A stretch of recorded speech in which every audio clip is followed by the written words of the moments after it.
لا إله إلا الله محمد رسول الله. Bismillahirrahmanirrahim. Assalamualaikum warahmatullahi wabarakatuh.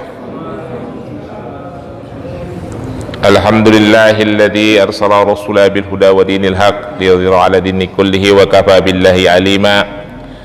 Asyhadu an la ilaha illallah wahdahu la syarika lah wa asyhadu anna sayyidina Muhammadan abduhu wa rasuluh.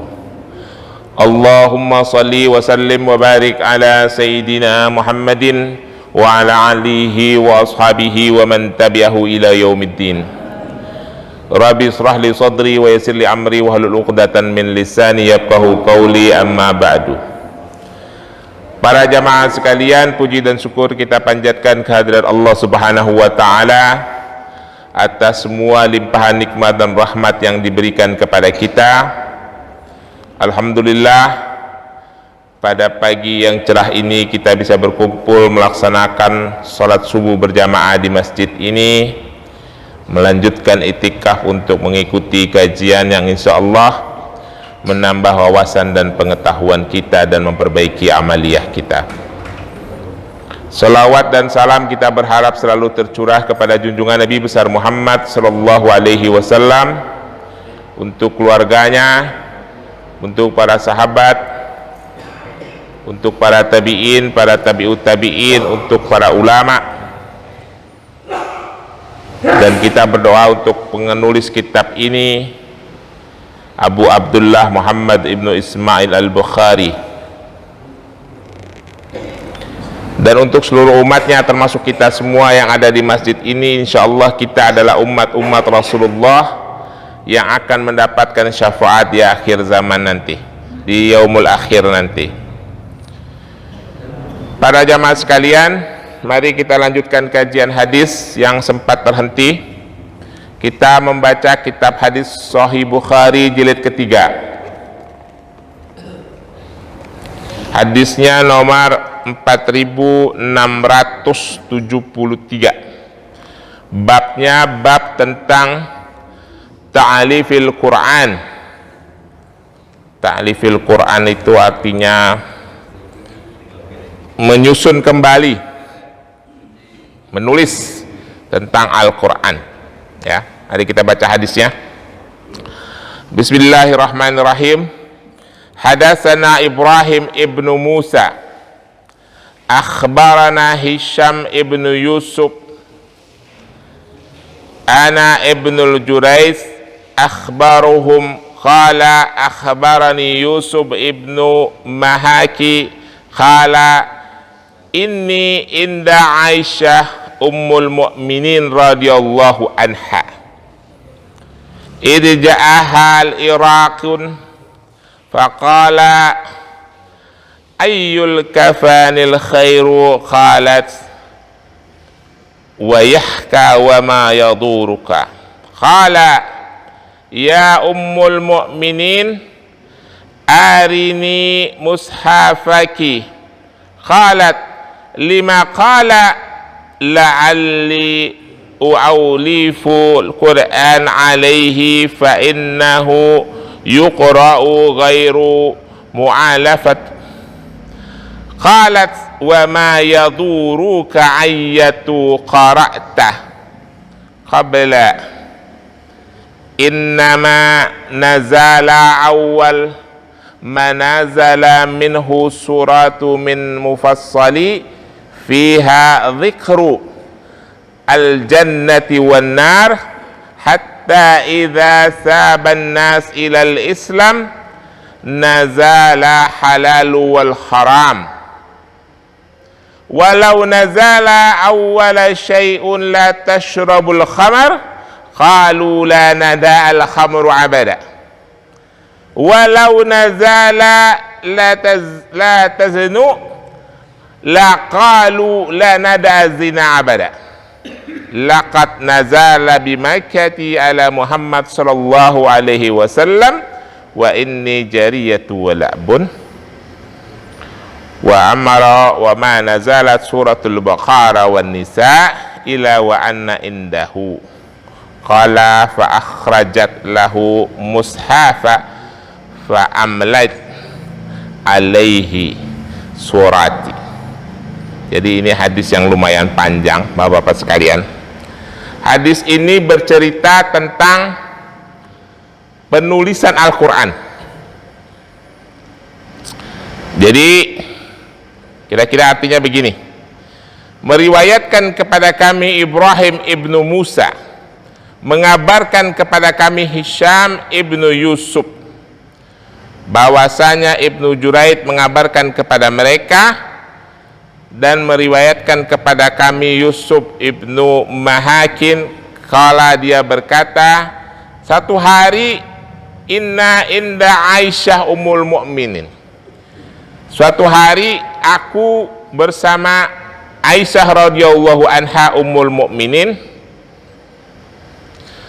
lalu datang seorang laki-laki dari Irak. Laki-laki itu berkata kepada Aisyah, ya ummul mu'minin, arini mushafaki. Wahai ummul mu'minin, tolong dong tunjukkan mushaf yang anda simpan, gitu-gitu, mushaf Al-Quran yang anda simpan. Qalat, dia berkata, lima qala, lalu apa yang engkau maksudkan? La ali u'alliful Qur'an alaihi fa innahu yaqra'u ghairu mu'alaf. Kata laki-laki dari Irak itu, saya ingin menulis kembali Al-Quran karena Al-Quran itu dibaca tidak sesuai dengan aturannya, kira-kira begitu ya. Ini peristiwa setelah Rasulullah wafat, tetapi Mus'ab Utsmani belum disusun. Lalu Aisyah berkata, wa ma yaduruka ayyatun qara'tu, kenapa kamu tidak baca saja ayat-ayat yang kamu temui, yang kamu jumpai, tidak perlu disusun-susun, kira-kira begitu. Lalu Aisyah melanjutkan kata-katanya, innama nazala awwalu ma nazala minhu suratu minal mufassali. Sesungguhnya Al-Quran yang pertama-tama kali turun yaitu ayat-ayat mufassal. Nanti saya jelasin ayat mufassal itu apa, tapi mungkin sebagian dari bapak-bapak sudah ada yang tahu kali ya. Fihi dzikrul jannati wan nar. Ayat-ayat mufassal itu berbicara tentang mengingatkan kita tentang surga dan neraka. Hatta idza saban nas ilal Islam, hingga ketika manusia telah condong kepada Islam, nazalul halal wal haram, barulah turun ayat-ayat yang berhubungan dengan perkara-perkara yang halal dan yang haram. Barulah turun ayat-ayat yang berhubungan dengan hukum, kira-kira begitu ya. Walau nazala awwala syai'in la tashrabul khamr la qalu nada al khamru abada.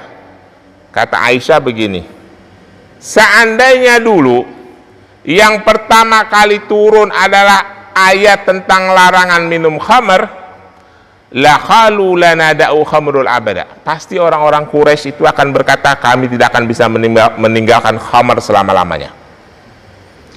Walau nazala la taznu la qalu lana da'az zina abada. Seandainya yang pertama kali turun itu ayat tentang larangan berzina, la qalu zina abada, la qalu nada'a zina abada, pasti orang-orang Quraisy akan berkata, kami tidak bisa meninggalkan zina untuk selama-lamanya. Ya, karena memang khamr dan zina itu tradisi orang Quraisy ya, saudara-saudara. Saya pernah jelaskan di majelis ini, orang Quraisy itu punya tradisi 3 yang diberantas oleh Islam. 1, gemar melakukan riba. 2, minum khamr hari-hari. Yang 3, suka tukar-tukar pasangan, swinger. Itu tradisi orang Quraisy tuh ya. Jadi kalau ayat itu yang pertama kali turun, kata Aisyah, udah pasti Islam ditentang. Maka dari itu, untuk meningkatkan minat turun dulu ayat-ayat mufassal yang berbicara tentang surga dan neraka. Lalu setelah Aisyah menjelaskan itu, Aisyah mengeluarkan mushafnya lalu mendiktekan kepada si laki-laki Irak tadi. Laki-laki Irak itu menyalin seluruh Al-Quran, lalu selesai dia pergi. Jadi hadis ini menyampaikan dua pesan. Pesan yang pertama, bahwa ajaran agama itu turun secara gradual, secara pelan, secara berangsur-angsur, dan dakwah itu disampaikan yang pertama kali menunjukkan kepeminatan dulu seseorang yang ingin didakwahi, baru kita berbicara tentang sesuatu yang lebih dalam. Ya, itu metode dakwah. Tetapi tentu untuk jamaah taubah udah nggak perlu ngomongin surga neraka lagi. Kalau masih ngomongin surga neraka ya ketinggalan, gitu ya, agak maju-maju. Kalau umat Islam saat ini sudah harus berbicara tentang hal-hal yang detail, tentang tafsir, tentang asbabun nuzul, tentang hadis, asbabun wurud, tentang hukum fikih, tentang halal haram harus jelas, ya. Kita udah nggak usah ngomongin surga neraka lagi, udah kuno itu, udah ketinggalan, udah pasti kita harus paham itu. Ya, hari ini kita bicaranya bagaimana caranya menghindari makan riba, nah, itu lebih penting. Ya, biar kita lebih maju, lebih progres, biar hidup kita terhindar dari riba gitu. Bagaimana supaya kita itu menabung di bank-bank syariah, jangan di bank konvensional. Ini harusnya dibicarakan oleh umat Islam hari ini. Kalau masih ngomongin surga, neraka, zikir apa segala itu dulu waktu kita masih sekolah. Sekarang kita udah mau meninggal masih sibuk, belum bicara agama secara detail, ya masih ketinggalan. Ya. Nah, lalu Aisyah berkata, yang pertama kali turun itu adalah surat-surat mufassal. Bapak mengerti tidak tentang surat mufassal itu? Nanti jelasnya tanya sama Ustadz Nizom ya kalau detailnya. Jadi gini, Al-Quran itu terbagi 4 bagian surah, dibagi oleh para ulama. Pertama, At-Tiwal. At-Tiwal itu adalah surah yang panjang-panjang, Al-Baqarah, Ali Imran, An-Nisa dan sebagainya, Al-Maidah ya. Kedua, Al-Mi'in namanya, atau Al-Mi'an. Maksudnya itu adalah ayat-ayat yang jumlahnya di atas 100. Surah yang ayat-ayatnya berjumlah di atas 100. Yang ketiga adalah Al-Masani, yaitu surah yang ayat-ayatnya berisi ulangan-ulangan dari surah-surah sebelumnya.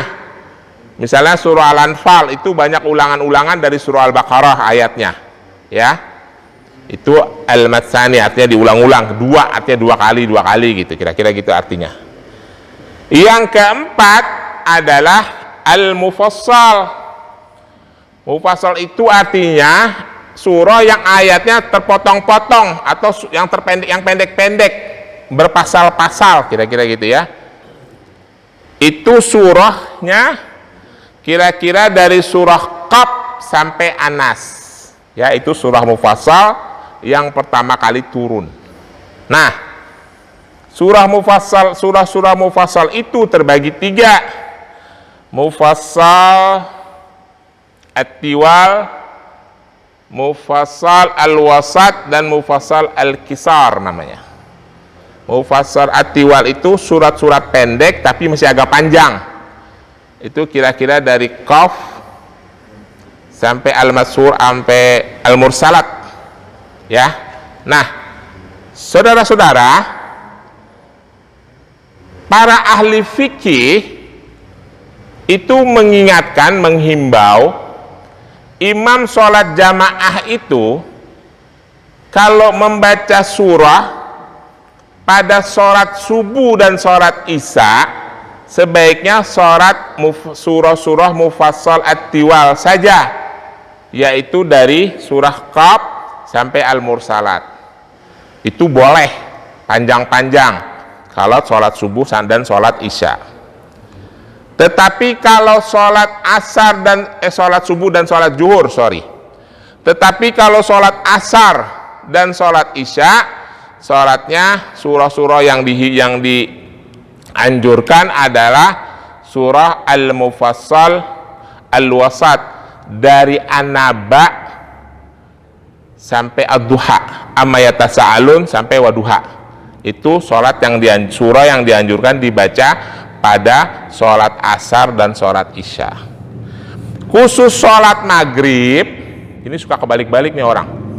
Khusus sholat maghrib dianjurkan itu hanya membaca surah dari surah-surah Al-Mufassal, Al-Qisar, dari Al-Insyirah sampai An-Nas. Maghrib. Kenapa? Karena waktunya pendek. Jangan sholat maghrib tuh bacanya surah Al-Baqarah panjang banget. Orang punya kegiatan lain. Kalau sholat berjamaah itu, imam seharusnya membaca surah yang pendek-pendek saja. Ya. Secara umum sholat berjamaah itu baik yang sir maupun yang jahran dari surat Qaf sampai Anas. Tapi kan kita pengen baca surah yang panjang. Kalau pengen baca surah yang panjang, sholat tahajud. Ya, sholat tahajud di rumah, baca surah Al-Baqarah sampai ayat dari awal sampai akhir. Rasulullah melakukan itu. Kadang-kala orang Indonesia ini suka keliru. Begitu, terutama sholat tarawih satu hari satu kali satu juz. Kenapa harus begitu? Supaya keren gitu? Kagak perlu juga, kan orang ada yang tua, ada yang udah bongkok, ada yang udah nggak kuat berdiri, bacanya main panjang-panjangan. Ada lagi, mungkin ini baik, tapi menurut saya memaksakan diri pakai monitor. Ya kayak gitulah tadi, kalau ini pakai surah, pakai Al-Quran ya, pakai monitor. Kalau Al-Quran yang kita taruh di sini kan sifatnya darurah, supaya imam itu bacanya nggak kepleset, ya sekalian lirik-lirik baca lah. Ini sengaja pakai monitor 1 juz. Kalau mau baca 1 juz, baca sholat tahajud di rumah. Itu yang dipraktekkan oleh Rasulullah. Aisyah bercerita, Rasulullah itu sholat tahajud, sholat qiyamul lail bahasanya, bukan sholat tahajud, 2 atau 4, jangan engkau tanya panjang surahnya, karena panjang-panjang. Ketika jadi imam ya tidak baca panjang-panjang. Jelas ya. Jadi dianjurkan oleh para ahli fikih itu kalau jadi sholat berjamaah, imamnya membaca surah mufassal saja. Dan apalagi kalau subuhnya hari kerja, yang orang itu mau buru-buru ke kantor, ya jangan panjang-panjang. Jelas ya. Kecuali kalau orangnya pada nggak kerja, habis sholat nggak ke kantor baru. Baik, itu kira-kira hadis nomor 4609. Sekarang kita lanjutkan lagi baca sebuah hadis yang sangat panjang, masih tentang Al-Quran. Tapi keterangan-keterangan tadi, pembagian-pembagian ayat itu nanti kalau lebih jelasnya tanyanya sama Ustadz Nizam, mungkin lebih paham beliau ya. Kalau saya sekilas saja, udah lupa lagi juga, udah lama baca kitabnya dulu. Namanya kitabnya tentang Al-Quran tuh judulnya Itqan Zubdah Itqan fi Ulumil Quran. Saya baca 3 kali, nggak clear juga, nggak jelas juga. Baik, kita lanjutkan hadis nomor 4607. Bismillahirrahmanirrahim.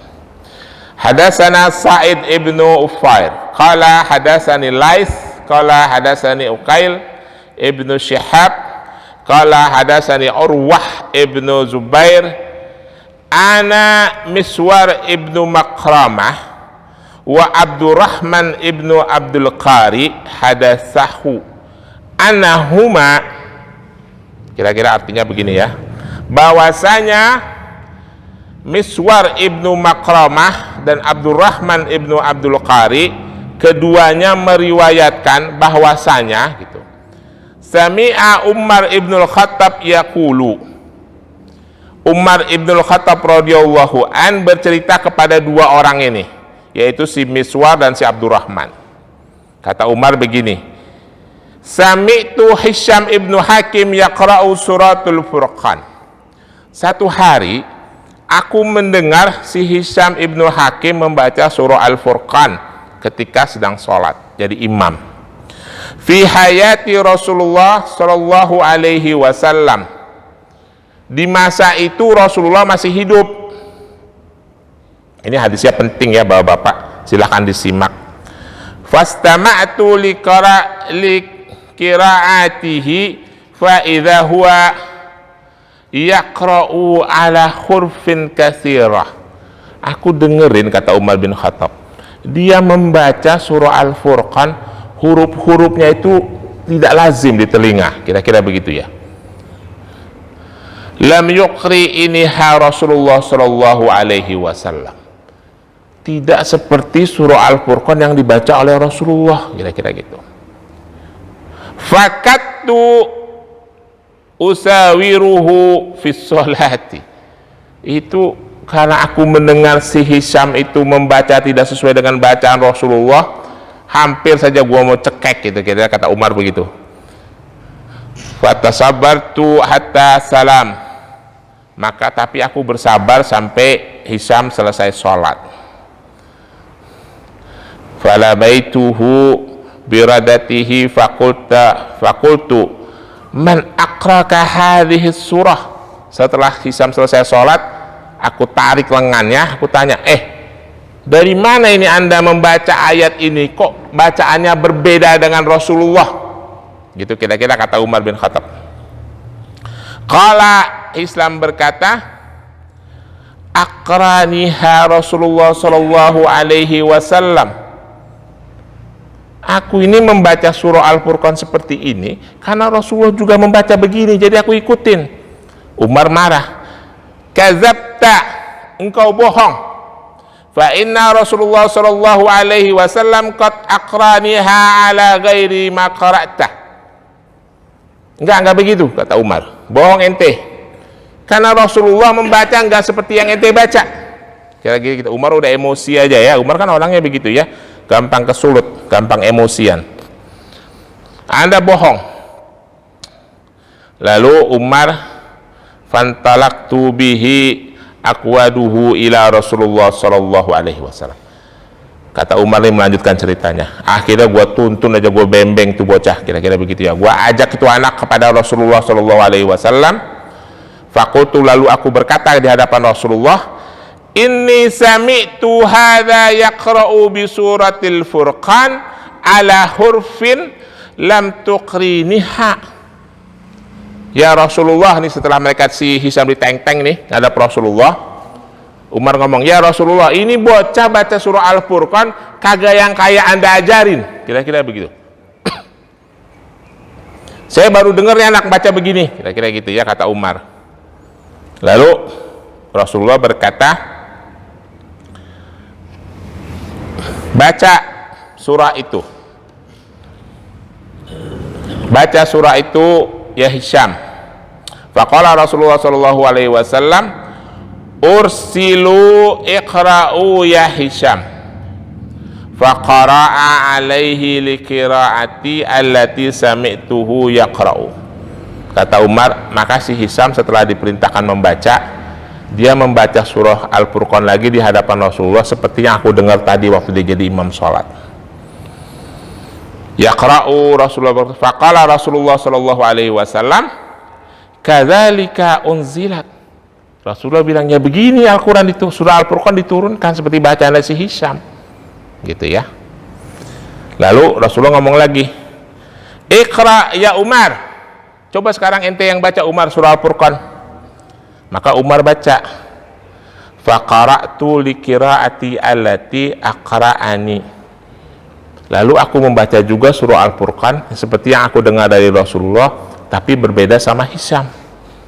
Lalu faqala Rasulullah, lalu Rasulullah berkata, kadzalika unzilat.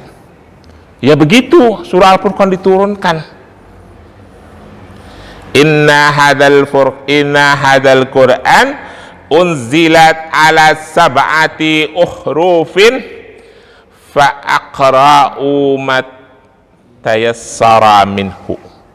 Jadi begitu Hisham membaca Al-Quran surah Al-Furqan di hadapan Rasulullah dengan gayanya, kata Rasulullah, itu bacaan yang benar, tapi berbeda dengan yang Umar baca, yang dan Umar dengar begitu. Lalu Rasulullah menyuruh Umar, coba Umar baca surah Al-Furqan juga.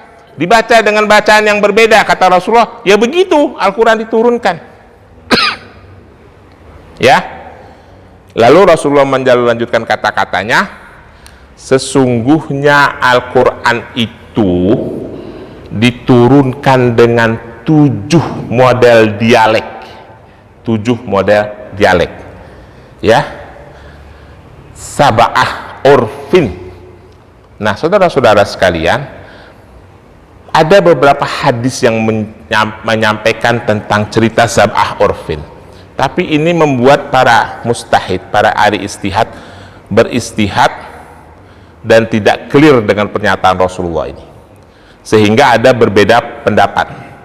Apa sih yang disebut dengan 7 dialek itu, sab'ah urfin? Yang paling masyhur itu adalah Al-Quran dibaca dengan 7 gaya dialek. Makanya nanti bapak-bapak suka ketemu orang baca surat Wadduha, ada yang waduhe. Itu benar, ya, jangan diributin. Nah, para mustahid itu menyampaikan bahwa Al-Quran itu turun, lalu dibacakan oleh Rasulullah, ditiru oleh 7 dialek daerah. Ada dialek orang Quraisy, ada dialek orang Tamim, ada dialek orang Huzail, ada dialek orang Yaman, yang lain saya lupa. Mungkin gaya dialek orang Quraisy seperti gaya baca Al-Quran orang Saudi hari ini, mungkin. Saya tidak tahu. Yang saya tahu adalah gaya dialek orang Yaman, karena orang Yaman hari-hari dialek itu saya dengar di rumah zaman saya kecil. contoh nih, orang Yaman itu huruf qaf, qala itu tidak bisa disebut, mereka menyebutnya menjadi huruf gha, ghala, ya, itu orang Yaman. Jadi orang Yaman itu tidak akan pernah nyebut huruf qaf. Kalau bapak-bapak buka YouTube, dengerin tuh kiai ulama-ulama Habib-Habib dari Yaman, kalau ngomong kala Rasulullah, pasti mereka akan bilang ghala Rasulullah. Itu contoh dialek, itu tidak salah. Itu memang cara dialek mereka. Ya. Yang paling umum nih, suka dengerin lagu gambus nggak? Lagu gambus Abdullah Hinduan yang ngetop itu judulnya Maghadir. Maghadir ya qalbil ala, Maghadir ya qalbil ala. Kan Maghadir tuh kalimatnya. Itu bukan Maghadir sebetulnya. Maqadir, makdir, takdirku gitu. Cuma karena orang yang nyanyikan lagu itu Abdullah Hinduan, orang turunan Arab Yaman seperti saya gitu, mereka tidak biasa nyebut huruf qaf. Jadi huruf juga. Jadi Maghadir. Orang Indonesia yang ikut-ikutan lagu gambus yang kagak ngerti nyebutnya Maghadir juga, padahal itu Maqadir maksudnya. Gitu. Ya, itu contoh dialek. Jadi Al-Quran itu turun dengan 7 urfun, gaya dialek. Kata Rasulullah, Anda baca saja sesuai dengan yang Anda dengar, yang Anda bisa, ya. Tapi nggak ada dialek Jawa, nggak ada dialek Sunda, ya. Jangan langgam sana langgam sini, itu ngaco, itu nggak ada sanatnya. Jangan dalil ini dipakai pakai langgam ini langgam itu menistakan Al-Quran itu. Kenapa? Al-Quran itu tidak boleh dibaca kalau tidak ada sanad, Pak. Ya, ada qiraatis sab'ah. Qiraat sab'ah itu ada. Nanti tanya sama Ustadz Nizam, ya. Gaya membaca dari 7 imam. Baca Imam Nafi, Imam Ibnu Katsir, Imam Kufi. Ada 7 imam gaya membaca yang sanadnya sampai kepada Rasulullah dan sampai kepada kita hari ini. Qiraat sab'ah sama sab'ah urfun berbeda, ya. Itu tapi jelas ada sanadnya. Jadi nggak boleh Al-Quran dibaca-baca pakai langgam ini langgam itu, pakai bahasa lokal kita. Itu menistakan Al-Quran. Karena ini kitabullah itu cara membacanya ada sanadnya. Wong Rasulullah saja itu ditalkin sama Jibril. Emang Rasulullah baca sendiri kan enggak? Rasulullah kan kagak bisa nulis. Rasulullah itu ditalkin sama Jibril. Pernah ada satu ayat turun, Rasulullah sampai berkali-kali minta sama Jibril, coba bacakan dengan cara yang lain, bacakan dengan cara yang lain. Jibril ngedengerin, Rasulullah ngedengerin, Jibril membaca. Rasulullah aja ditalkin sama Jibril. Ini kita mau ngarang-ngarang pakai langgam Jawa, langgam Sunda, atau langgam lain, ngaco itu. Itu menistakan ayat suci ya. Yang begitu-begitu jangan diikutin. Jelas ya? Satu lagi. Satu lagi deh. Hadis yang menegaskan tentang ini. Hadatsana Sa'id ibnu Ufair. Qala hadatsani Lais, qala hadatsani Uqail ibnu Syihab. Qala hadatsani Ubaidillah ibnu Abdullah ana ibnu Abbas radhiyallahu anhuma hadatsahu anna Rasulullah sallallahu alaihi wasallam qala aqra'ani Jibrilu ala haufi fawaja'tuhu falam azala astaziduhu waziduni hatta intaha ila sab'ati ukhrufin. Nah, ini hadis yang populer yang menunjukkan dalil bahwa Al-Quran itu turun dengan 7 gaya dialek. Satu hari kata Rasulullah, aku bertemu dengan Jibril. Jibril membacakan aqra'ani Jibrilu ala hauf, membacakan ayat-ayat atas ayat-ayat dengan satu dialek. Faraja'tuhu, maka aku menjumpainya kembali. Lalu Jibril menambah, mengulang-ulang ayat itu dengan cara membaca yang berbeda sampai 7 kali. Jadi rupanya Jibril menyesuaikan dengan dakwahnya Rasulullah ke berbagai suku dan berbagai kabilah yang gaya dialeknya berbeda. Ya, ini dalil yang menunjukkan bahwa Al-Quran itu turun dengan gaya dialek yang berbeda-beda. Tapi itu sekarang sudah tidak ada ya, sudah hampir sama kita membaca, sudah hampir seragam di seluruh dunia kita membaca. Rujukan kita adalah bacaan yang dibaca oleh imam-imam Hafiz dari Saudi dan Mesir. Itu yang menjadi rujukan negara-negara Islam. Saya kira begitu saudara-saudara sekalian. Kita membacakan 3 hadis. Kalau ada pertanyaan saya persilahkan. Lebih kurangnya mohon maaf. Silakan Pak Edi. Waalaikumsalam warahmatullahi wabarakatuh. Kembali ke logat baca Quran tadi. Iya. Merubah arti makhodir, makhadir. Oh jelas ada beberapa yang merubah arti. Saya kasih contoh, ada nggak suka yang membaca surah Al-Fatihah huruf kha-nya berubah jadi huruf gha, atau huruf gha-nya berubah jadi huruf kha. Ghairil maghdubi menjadi khairi. Suka ada dengar nggak? Mudah-mudahan di At-Taubah nggak ada. Ghairi artinya apa? Selain kan? Khairi artinya apa? Baik.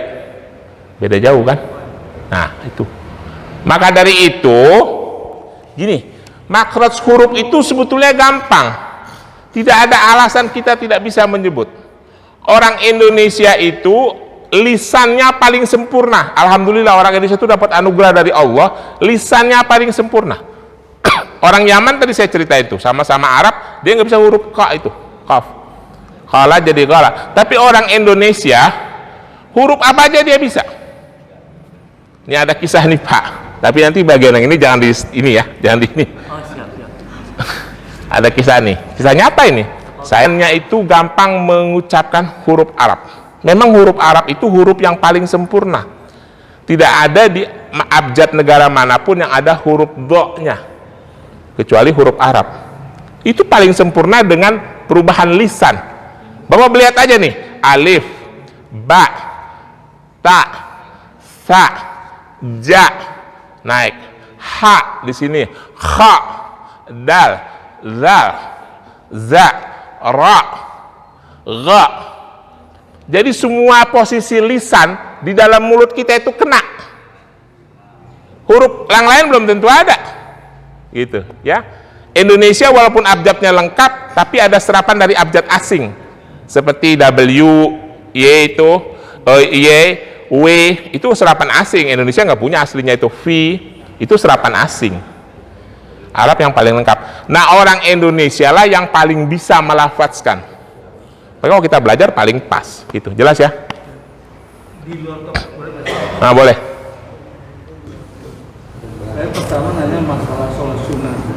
Sholat sunnah qobliyah itu boleh dilakukan di rumah nggak? Sehingga kita mau ngejar di masjid cuma naik ke masjid aja. Nah, Kedua, Ustaz, ini di sini ini kejadian nih, Ustaz. Kalau kita lagi azan, ini orang buka HP azan juga, sehingga kita agak lain juga kan. Ini orang gila apa apa gitu. Ini kejadian di sini. ya baik. Sebenarnya ya, kondisi di masa Rasulullah ini, Rasulullah menyarankan supaya sholat qobliyah itu di rumah. Ada hadis yang mengatakan, jangan jadikan rumahmu seperti kuburan, sholatlah di rumahmu. Itu maksudnya adalah sholat qobliyah, sholat ba'diyah, sholat qobliyah dan sholat sunnah. Tapi itu kondisi di masa Rasulullah. Sekarang tidak mungkin. Kalau dari rumah saya sholat qobliyah di rumah sampai sini selesai. Saya jalan kaki nggak nyampe-nyampe, panjang ya. Dalam satu hadis, Abdulu sholati sholatu fi baitihi. Sebaik-baiknya sholat adalah sholat di rumah, illa maktubah, kecuali sholat wajib. Ya, sholat wajib harus di masjid atau di musola berjamaah. Tapi sholat sunnah itu sebaiknya di rumah. Nah, sholat ba'diyah atau sholat qobliyah itu dilakukan oleh Rasulullah banyak di rumah. Bahkan Rasulullah mengatakan, jangan jadikan rumahmu seperti kuburan, sholat sana sunnah di rumah. Tapi itu kan kondisi di masa Rasulullah. Kalau sekarang rasanya kalau sholat qobliyah di rumah nggak keburu kali ya. Mungkin yang dekat-dekat keburu, tapi kalau model kayak saya pasti nggak keburu gitu. Nah gitu. Jelas ya gitu. Itu ada hadisnya bahkan, clear ya. Ya kalau masalah tadi tuh sebaiknya kita kalau saya pernah menyampaikan sebuah hadis ya tentang saya lupa.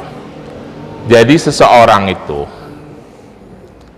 waktu-waktu yang baik, perilaku seseorang muslim yang baik itu adalah salah satunya bersiap menunggu waktu sholat. Ya, saya sering menyarankan ini kepada teman-teman, kalau sudah dikumandangkan azan, segera ada di dalam masjid, jangan berada di luar masjid sampai iqamah. Dan kalau dari azan ke iqamah, jangan ada bicara-bicara ini, bicara itu, karena itu sebenarnya udah masuk waktu sholat. Ya, jadi pada saat kita masuk ke masjid, sebaiknya hal-hal yang berhubungan menimbulkan hal-hal yang alat-alat yang akan menimbulkan bunyi ya di silent. Karena kita sudah masuk ke rumah Allah, harus tenang gitu. Saya kira gitu. Jelas ya, karena itu udah waktu sholat. Jelas ya? Ada lagi? Cukup? Ya nanti ditegur sama ketua DKM lah. Mungkin lalai lah, manusia itu suka lalai. Saya juga suka masuk, HP-nya saya belum silent. Setiap waktu kan? Oh, setiap waktu. Kalau lalai sekali ya kan? Kalau setiap waktu ya besok-besok kalau masuk ke masjid dalam keadaan HP sudah di silent ya. Dan juga kalau kadang-kadang memang jamaah begitu ya. Saya juga suka bingung, udah di depan sini, udah di depan shop pertama, imam sudah siap, masih berdialog, ngobrol, itu tidak boleh lagi. Dan kadang-kadang ada yang negor saya juga, tapi saya udah ngasih pelajaran, saya kagak ladenin sama sekali. Saya cuma manggut-manggut aja, saya nggak ngeluarin kata-kata sedikit pun. Karena udah masuknya waktu sholat, kita harus tenang. Saya kira gitu ya. Terima kasih. Saya kira cukup. Billahi taufiq wal hidayah. Wassalamualaikum warahmatullahi wabarakatuh.